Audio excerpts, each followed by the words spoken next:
Hello guys, welcome back to my channel MBBS unfiltered.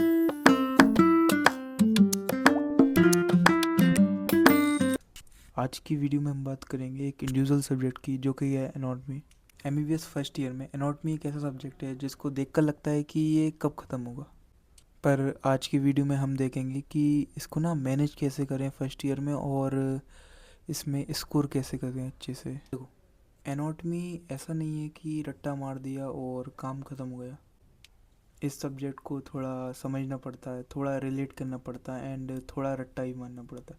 ये तीनों चीज़ें इस सब्जेक्ट के लिए बहुत ज़्यादा ज़रूरी हैं। देखो, किसी भी बड़ी चीज़ को समझने के लिए ना उसका क्लासिफिकेशन बहुत ज़रूरी रहता है।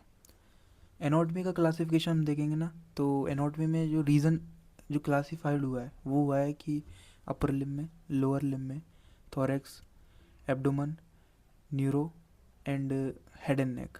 तो अब आती है स्ट्रेटजी की बात। स्ट्रेटजी में क्या है कि ये ना मेरी स्ट्रेटजी नहीं है खुद की इंडिविजुअल, ये ना मैंने टॉपर से पूछी है, अलग अलग कॉलेज, अलग अलग बैचों से। तो ये ना कंबाइन स्ट्रेटजी है, और मैं आपको कॉमन बात ही बताऊंगा जो कि आपको मदद करेंगी। कॉमन बात में पहली बात आती है सबसे इम्पोर्टेंट, और जो कॉमन बात थी सबने एक ही बात कही, थ्योरी से ज़्यादा डायग्राम पर ध्यान दो।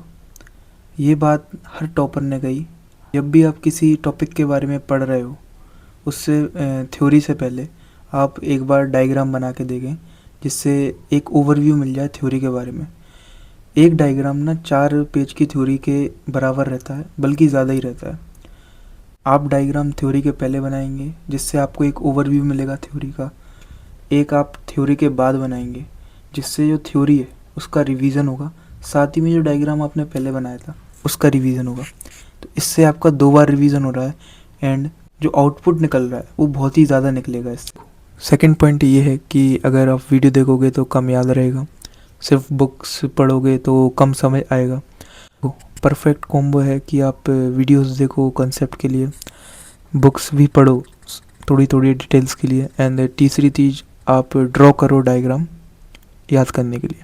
ये तीनों चीज़ों आपने फॉलो कर लें तो एनाटॉमी आप कभी नहीं भूल सकते, एंड ये बड़ी हेल्प करेंगी आपको पूरे फर्स्ट ईयर में। थर्ड पॉइंट जो है वो है डाइसेक्शन हॉल से रिलेटेड। डाइसेक्शन हॉल में ना आप लाइव एनाटॉमी देख सकते हो, और साथ ही में आपको रिवाइज करने का अच्छा खासा टाइम मिल जाता है। तो आप रिवीजन भी करो इसमें, एंड लाइव एनाटॉमी देखो।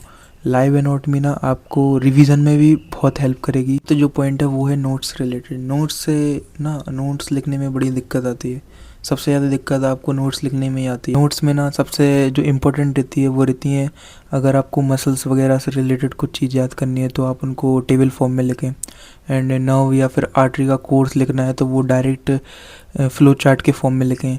तीसरी जो चीज़ रहती है डायग्राम, नोट्स में ही आते हैं, तो एक की डायग्राम रहता है हर टॉपिक से रिलेटेड, तो आप नोट्स में वो शामिल करें, जिससे आपको रैपिड रिवीजन में मदद मिलेगी। लास्ट जो पॉइंट है और सबसे इम्पोर्टेंट है वो है रिवीजन। तो एनाटॉमी ना रिवीजन मांगती है बहुत ज़्यादा।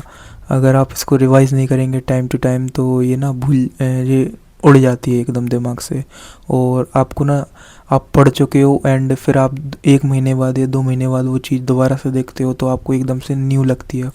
तो इससे बचने के लिए ना आप जो छोटे छोटे टॉपिक रहते हैं वो हर 3 या 4 दिन में रिवाइज़ करें, एंड जो बड़े बड़े और जो इम्पोर्टेंट टॉपिक हैं उनको आप 1 हफ्ते में या 2 हफ्ते में एक बार ओवरव्यू या देखते रहें थोड़ा थोड़ा। एंड आपके नोट्स जो कि यहाँ पे रिवीजन में बहुत ज़्यादा इम्पोर्टेंट रोल प्ले करेंगे, तो आप नोट्स का मैंने बता दिया है, तो आप नोट्स और रिवीजन बिल्कुल अच्छे से करें। बस आज के लिए एनाटॉमी के बारे में ही बताना था जो मैंने बता दिया है। आप ये सब चीज़ें फॉलो कर लेंगे तो एनाटॉमी कभी भी नहीं आप भूल पाओगे, और आपको ना एग्ज़ाम में बहुत मदद करेगी। हाँ, डायग्राम का मैंने बताया आपको कि डायग्राम ना बहुत ही इम्पोर्टेंट रोल प्ले करते हैं आपके एग्ज़ाम में। अगर आपको डायग्राम आता है तो आधे नंबर आपको वैसे भी मिल जाते हैं। तो और डायग्राम ना हेल्प करते हैं आपको थ्योरी लिखने में। तो कभी भी किसी चीज़ के भी आप टॉपिक पढ़ रहे हो तो डायग्राम उसका पहले बनाएं, देन थ्योरी, देन फिर से डायग्राम। थैंक यू आज के लिए, एंड अगली वीडियो में हम फिजियोलॉजी और बायोकेमिस्ट्री की बात करेंगे। Thank you.